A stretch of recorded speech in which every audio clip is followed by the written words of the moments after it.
우리 옆 사람에게 이렇게 얘기해 주시기 바랍니다. 당신도 한때는 저랬는데. 예. 우리도 신랑 신부일 때가 있었죠. 그러나 이 땅에서 신랑 신부로 살 때가 있었지만 그때는 금방 훅 가더라고요. 금방 훅 가서 우리의 그런 신랑 신부의 설렜던 때가 언젠가 할 때가 가물가물할 때도 오지만, 영원한 신랑 되시는 우리 예수님께서 우리를 신부 맞이하듯이 기쁨과 감격 속에 우리를 축복하실 때가 있음을 믿습니다. 그 영원한 나라를 바라보는 하나님 나라의 신랑 신부된 우리 모두가 되기를 주의 이름으로 간절히 축원합니다. 어릴 적 제 추억에 살구나무가 항상 존재합니다. 저희 외할아버지께서 목회하셨던 평창 제1감리교회 그 사택 안에 굉장히 큰 살구나무가 두 그루가 있었습니다. 근데 그 살구가 얼마나 탐스럽고 맛있는지 정말 그 맛은 잊을 수가 없습니다. 어린 시절만 해도 그 당시에 간식거리, 군것질거리가 흔하지 않은 때이기 때문에 더욱더 그랬던 것 같습니다. 그래서 간식거리라고는 그런 과실류밖에 없으니까 더욱더 달고 아주 맛있었던 기억이 납니다. 그런데 이 살구가 다 잘 익어가지고 이게 바람이 불거나 간밤 사이에 뚝 떨어져서 마당에 떨어진단 말이에요. 그러면 이게 흥크러지잖아요. 얼마나 아까워요. 얼마나 아까워. 그 달디단 살구를 이 바닥에 떨어졌으니 손도 못 대고 이거 어떡하면 좋나 해서 어린아이 그 손길에 그거 조금 먹어보겠다고 하면 할머님이 야단을 치셨어요. 땅에 떨어진 거 먹지 말라고. 대신 그 헝클어진 땅에 떨어진 살구를 잘 모으셔서 깨끗이 씻어가지고 뭘 만들까요? 살구잼을 만드시더라고요. 어린 제 눈에는 마법과 같았어요.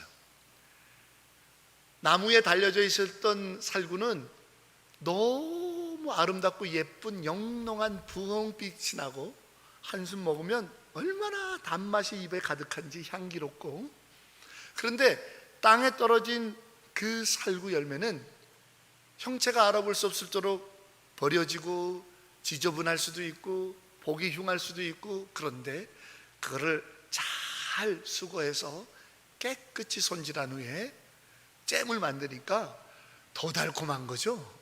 얼마나 달콤한지 모릅니다. 그 살구나무 살구 열매가 또 살구잼이 자주 기억이 됩니다.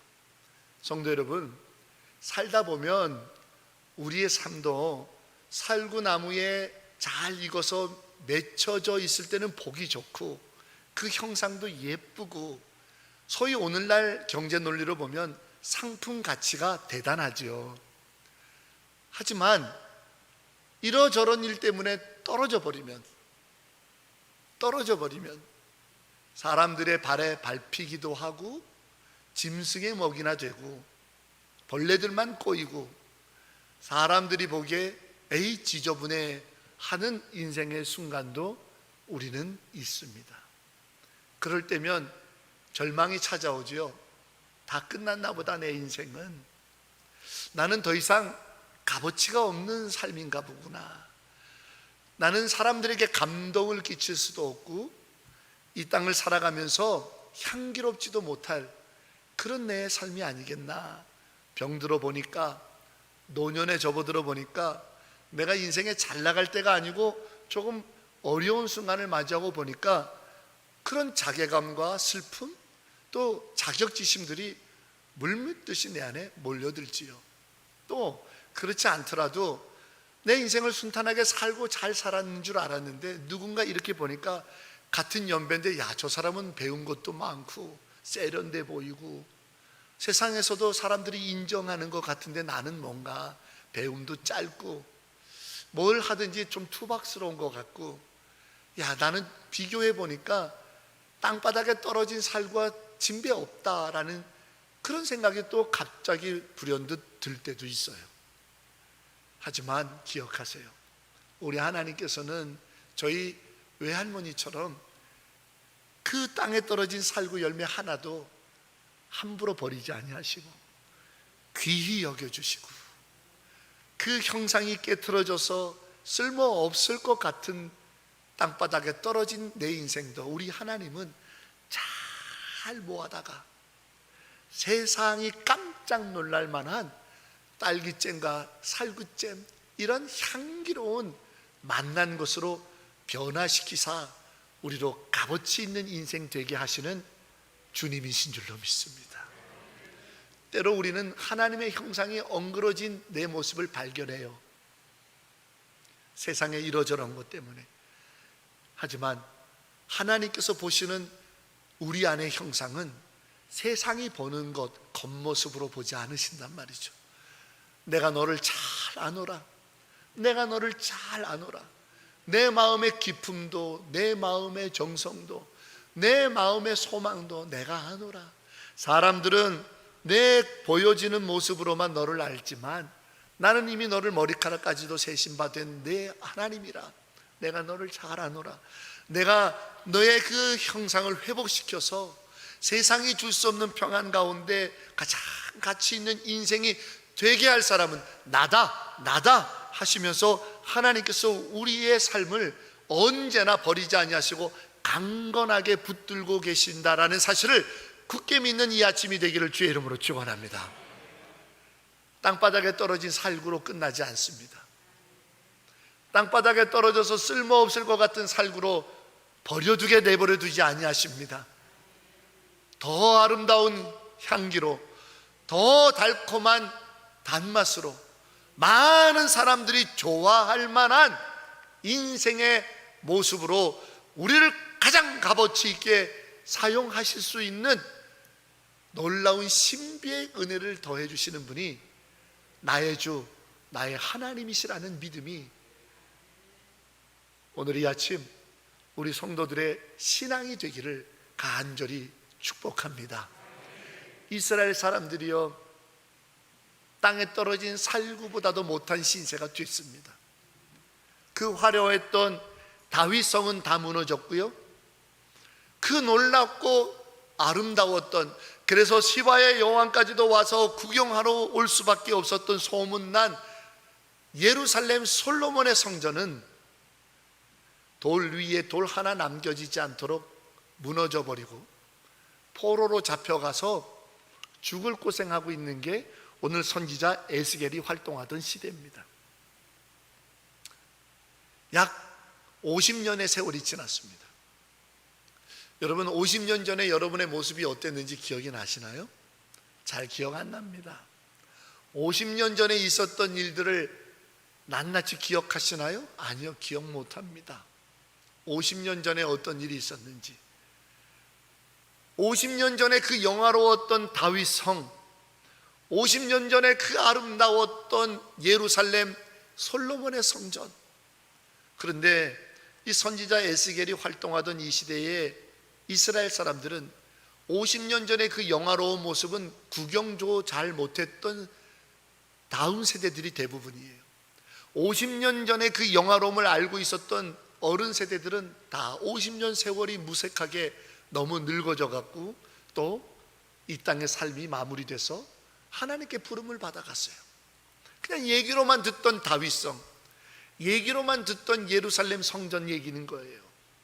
그러니 뭐 감이 잡히겠습니까? 그런 적이 있었을 거라고 하는 생각이 들었겠냐고요? 태어나 보니 바벨론이고, 태어나 보니 개 돼지 취급받던 유대인이었고, 태어나 보니 종놈의 자식이었던 거죠.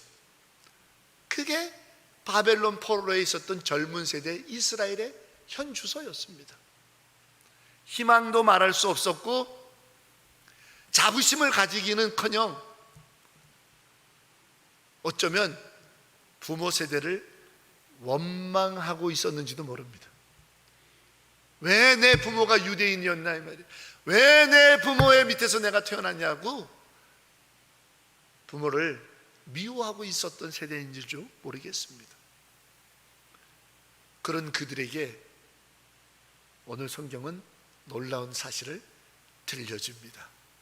저는 오늘 본문 1절부터 5절까지 읽은 것 중에 3절과 5절 이 두 구절을 가지고 저와 여러분 안에 하나님의 음성을 다시 한번 상기해 보려고 합니다.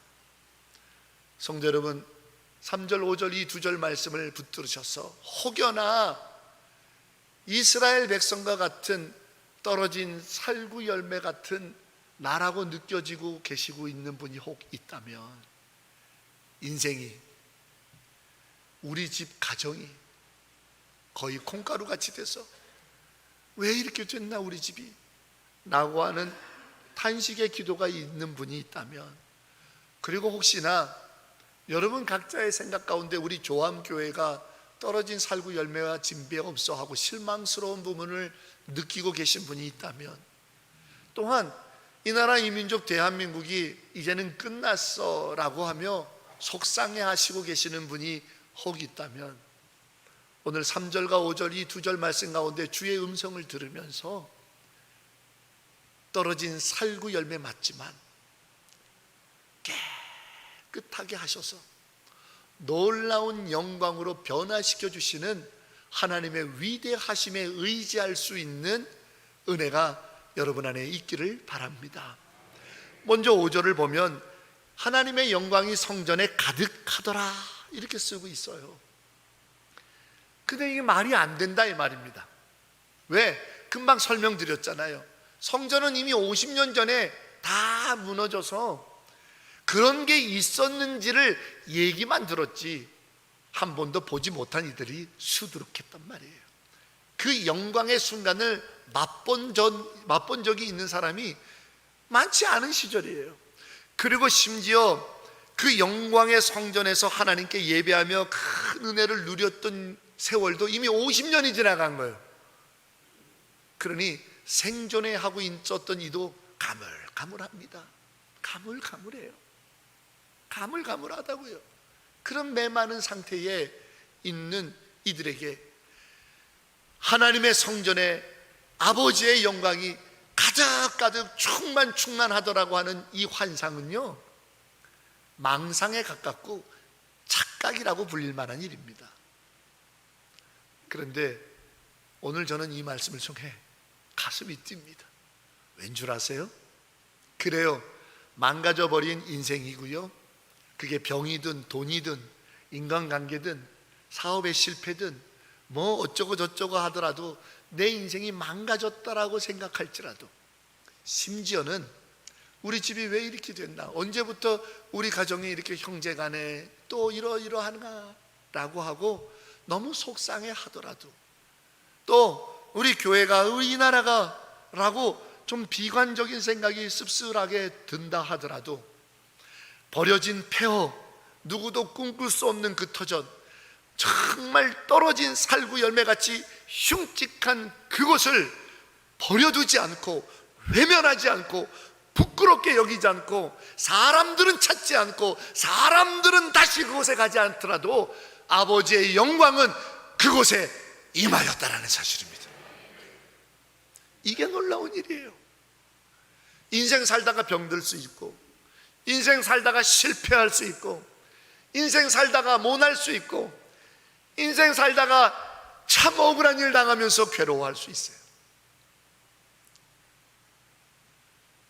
오죽하면 우리네 속담에 정승집 개가 죽으면 문전성시를 이루나 정승이 죽으면 썰렁하다 하겠습니까? 그게 세상 인심이고 세상 이치더라. 비록 우리가 그런 쓴맛을 맛보는 삶의 자리에 있다 하더라도 하나님의 영광이 떠나지 않고 있다는 거, 함께하고 있다는 거,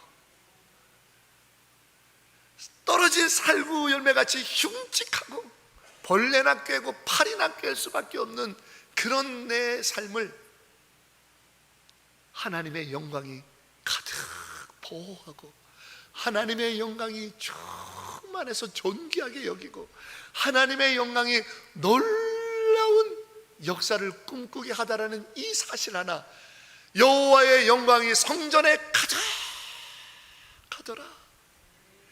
이 희망의 노래, 이 즐거움의 노래, 이 위대한 축복의 선포가 오늘 저와 여러분의 것이 되기를 간절히 축원합니다. 이게 우리의 믿음이요, 이것이 우리의 신앙이요, 이것이 오늘 우리가 모여야 될 분명한 목적이 아니고 또 무엇이겠습니까? 성도 여러분,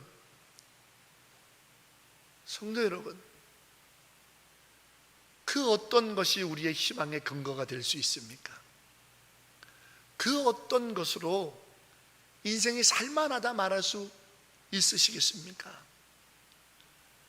여호와의 영광이 그 무너져서 개, 돼지, 배설물이나 가득하고, 여호와의 영광이 그 무너져서 아무도 찾지 않아 잡초만 무성해서 옛 흔적은 눈곱만큼도 찾아볼 수 없을 것 같은 버려지고 패어진 그곳에서도 하나님의 영광은 같이 있더라.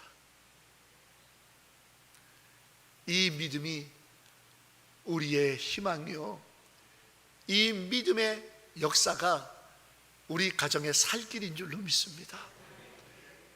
이 위대한 선포를 아멘으로 고백하는 것이 내 인생에, 우리 가정에, 우리 조암교회와 이 나라 대한민국의 하나님의 역사를 담는 일입니다. 오늘 설교를 담다라고 지었습니다. 첫 번째 담다는 두 단어가 발음은 비슷하지만 의미가 완전히 다르죠. 첫 번째 담다는 뭐를 똑같이 닮아가다라는 것이고, 두 번째 담다는 그릇 안에 무엇을 넣다라는 의미입니다. 그런데 우리 안에 무엇을 담느냐, 이 그릇 안에 무엇을 넣느냐에 따라서 그 그릇의 정체성과 가치가 결정되더라고요. 아무리 예쁘고 귀한 그릇이라도 거기에 침이나 뱉고 가래침 뱉고 담배꽁초나 비벼 끄고 쓰레기나 던지면 재떨이밖에 더 되겠습니까? 하지만 턱없이 값싼 재료로 만들었어도 거기에 가장 아름다운 보화를 담아 놓으면 그 그릇은 보배 합입니다.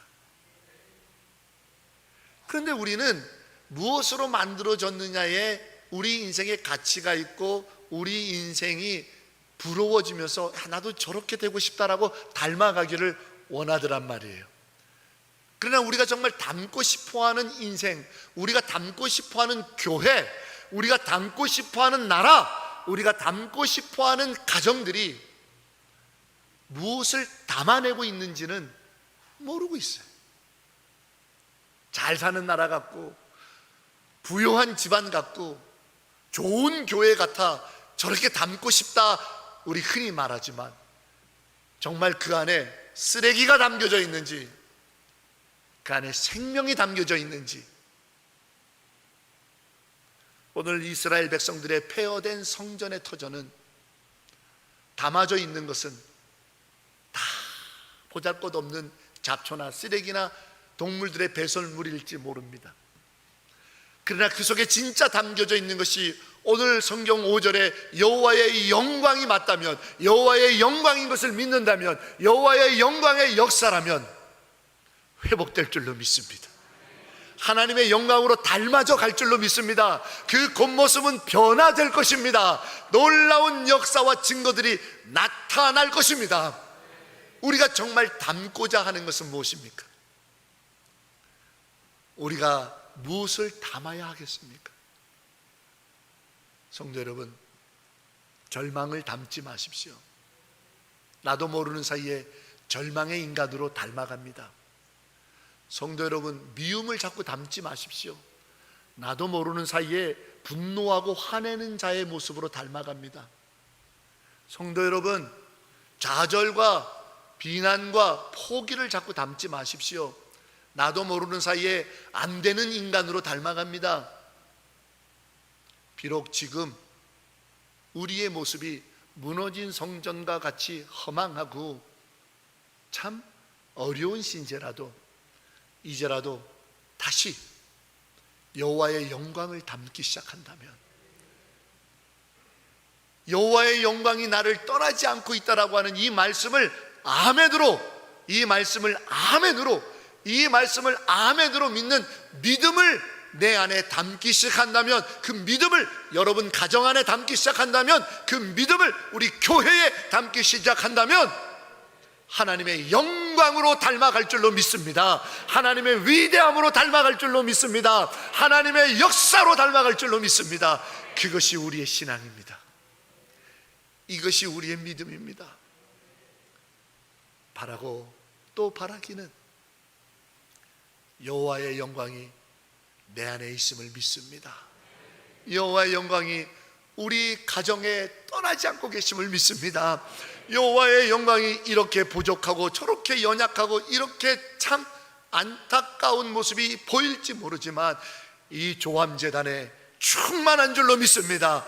충만한 줄로 믿습니다. 아멘, 아멘으로 이 말씀을 내게 받아들일 때 우리는 닮아갈 거예요.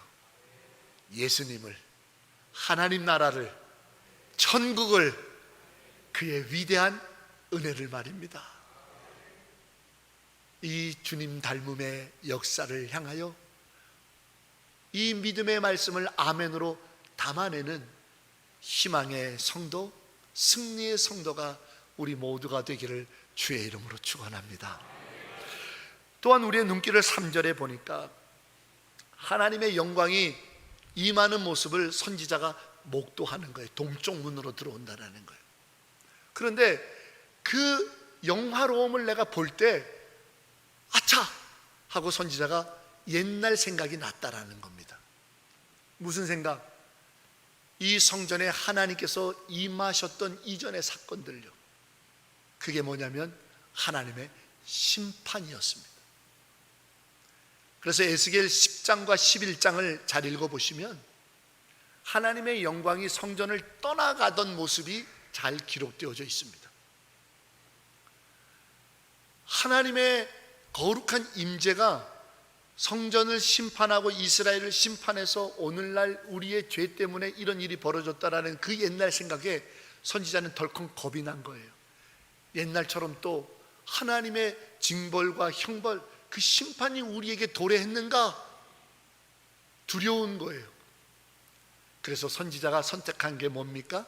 3절 마지막, 내가 곧 얼굴을 땅에 대고 엎드렸더라. 땅에 얼굴을 대고 엎드렸더라. 저는 이 말씀을 마지막으로 주목하고 싶습니다. 우리가 하나님의 영광을 어떻게 담아낼 수 있는 줄 아세요?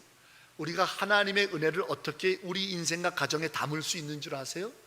우리가 어떻게 이 교회에 하나님의 역사를 담아서 결국 하나님의 위대한 영광을 닮아낼 수 있는 방법이 무엇일까요? 네, 땅에 엎드리는 길밖에는 없습니다. 여러분, 땅바닥에 떨어진 살구 열매 같은 인생이라고 느끼십니까? 땅바닥에 떨어진 이제는 끝난 것 같아 라고 하는 여러분의 가정의 모습과 아픔과 문제가 있다고 생각하십니까? 땅에 엎드리는 자가 없기 때문입니다. 선지자는 오늘 땅에 엎드리는 거예요. 불쌍히 여겨주소서. 우리를 귀히 여겨주소서. 이전과 같은 심판의 칼날 앞에 우리가 서지 않기를 원합니다.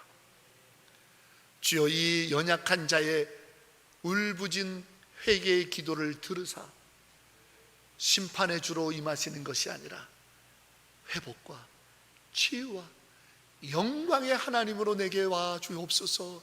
땅바닥에 엎드리는 자가 있을 때, 땅바닥에 엎드리는 인생에게, 땅바닥에 엎드려 기도하는 주의 사람들에게 하나님의 영광은 회복으로 나타나고 열매로 나타나고 충만한 기쁨으로 나타날 줄로 믿습니다. 그게 우리여야겠어요.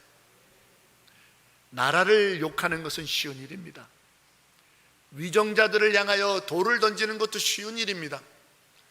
교회를 비난하는 것도 쉬운 일입니다. 이 교회 틀렸어라고 부정적으로 말하는 것도 쉬운 일입니다. 하지만 엎드려 기도할 때에 변화는 일어날 것이에요. 사도 바울은 로마서 12장 2절에 이 세대를 본받지 말자라고 눈물로 호소합니다. 이 세대가 어떤 세대입니까? 탓하는 세대죠. 부모 탓, 대통령 탓, 또 정치인 탓, 또 누구 탓, 목사 탓, 장로 탓, 누구 탓 하는 세대가 이 세대 아니겠습니까? 세대를 본받지 말고 먼저 너희가 심령으로 변화돼서 분별할 수 있어야 되지 않겠는가? 그러면 심령으로 변화될 수 있는 길은 하나밖에 없어요. 땅에 엎드리는 세대가 되는 것입니다. 기도밖에는 답이 없습니다. 엎드리는 세대. 오늘 이스라엘 백성들도 바벨론 강변에서 왜 부모들이 이랬는가? 왜 선조들이 이렇게 주 앞에서 무너졌는가? 왜 이런 범죄를 해서 후손들에게 희망을 뺏어갔는가? 탓하는 일은 쉬웠어요. 하지만 다니엘을 비롯한 하나님의 은혜 안에 깨어있는 자들이 오늘 선지자 에스겔과 같이 땅에 엎드리기 시작했습니다. 땅에 엎드리기 시작했습니다. 울기 시작했습니다. 기도하기 시작했습니다. 부르짖기 시작했습니다. 그러할 때에 하나님의 영광이 차고 넘쳐서 위대한 일들로 나타나 영광의 역사들로 우리에게 이루어진 줄로 믿습니다. 그것이 신앙의 역사요, 그것이 위대한 믿음의 역사요, 그리고 그와 같이 세워진 나라가 대한민국이요, 그와 같이 땅바닥에 엎드려 우는 자들로 인하여 이루어진 76년의 역사가 조암교회의 역사인 줄로 믿습니다. 이제 우리가 그렇게 땅에 엎드리는 우는 세대로 주 앞에 나가야 되지 않겠습니까? 먼저 욕하고 비난하고 부정적인 말을 하기보다 믿음의 사람답게 세상을 본받는 것이 아니고 주님을 닮아가기로 작정했으니 우리 안에 주님의 기도를 담아야 하지 않겠습니까? 겟세마네 동산에서 이 세대를 향하여 우셨던 주님, 십자가에 못 박혀 돌아가시면서까지 이 세대를 위하여 피 흘리셨던 주의 기도를 우리 안에 담을 때 우리도 주의 영광으로 닮아가지 않겠는가? 사랑하는 성도 여러분, 사실 오늘 에스겔 43장은 서론에 불과합니다. 왜 하나님의 영광이 성전에 임하였다라는 이 환상으로 보여주셨을까? 결론을 짓기 위해죠. 그 결론이 바로 에스겔 47장에 성전에서부터 물이 흘러나와 그 물이 닿는 곳마다 치료가 나타나고 회복이 나타나고 생명이 살고 열매가 맺어지는 하나님의 동산을 만들더라. 할렐루야. 엎드릴 때 그 일이 벌어지는 겁니다. 땅에 엎드리는 가정에 그 역사들이 나타나는 겁니다. 땅에 엎드려 기도하는 교회에 그와 같이 위대한 일들이 일어날 줄로 믿습니다. 그것이 우리의 결론이요, 그것이 우리의 노래여야겠다. 기도를 담아내십시오.